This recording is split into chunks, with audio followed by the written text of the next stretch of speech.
Assalamualaikum warahmatullahi wabarakatuh. Baik, hari ini kita masuk kepada pelajaran Al-Quran Hadis bab 3.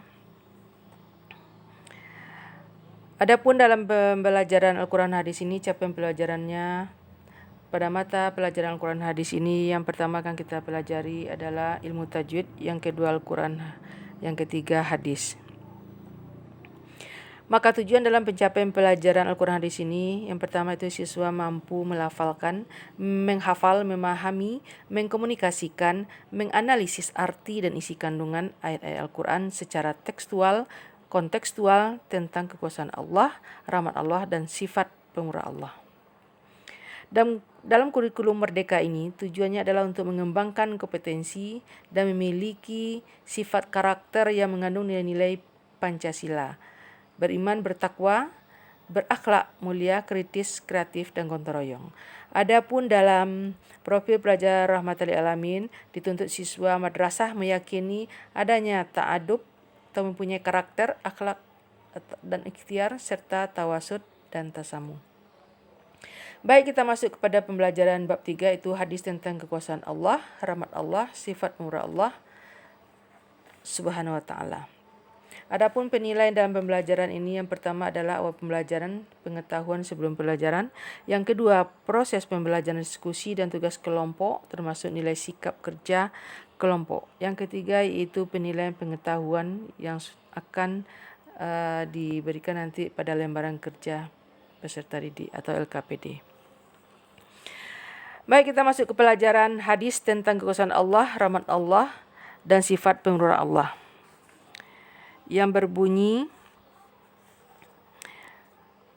An Jabir bin Abdullah anna Rasulullah sallallahu alaihi wasallam qala ittaquz zulma fa inna zulma zulumatun yaumal qiyamah wattaqus suha fa inna suha ahlaka man kana qablakum hamaluhum ala ansafaku dima'ahum wastahallu maharimahum, rawahul Bukhari.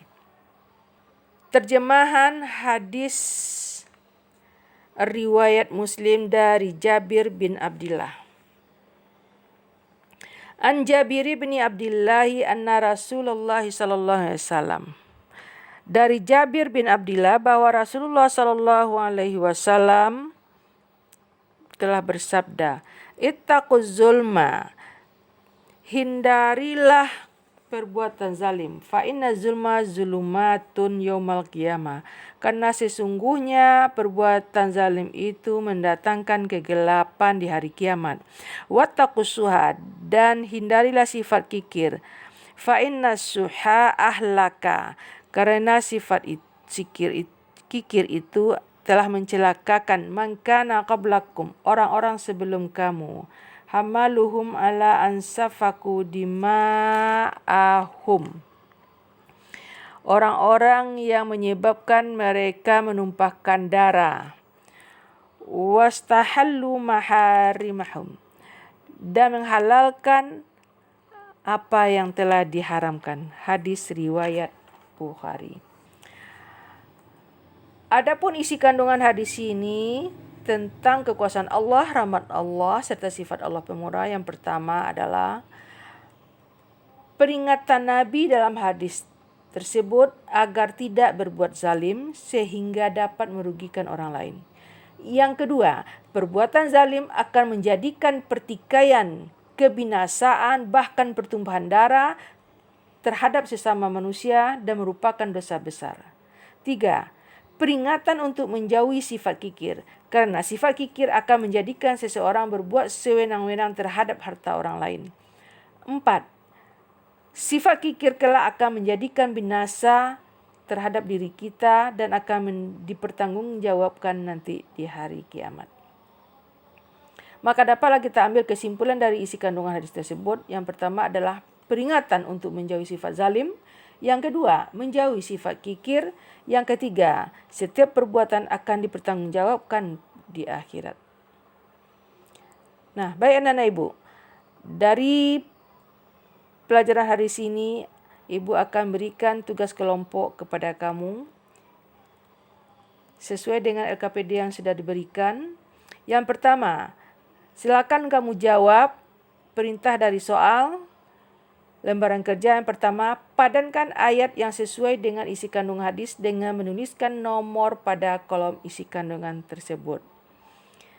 Nah, anak-anak ibu, silakan kamu bekerja sama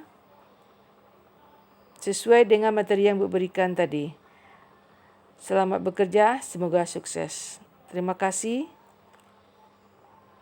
Baik, kalau kamu sudah menyelesaikan pekerjaan, bahwa dapatlah kita temukan bahwasanya jawaban dari ayat nomor 1 itu bisa kita lihat pada padanan ayat yang pertama.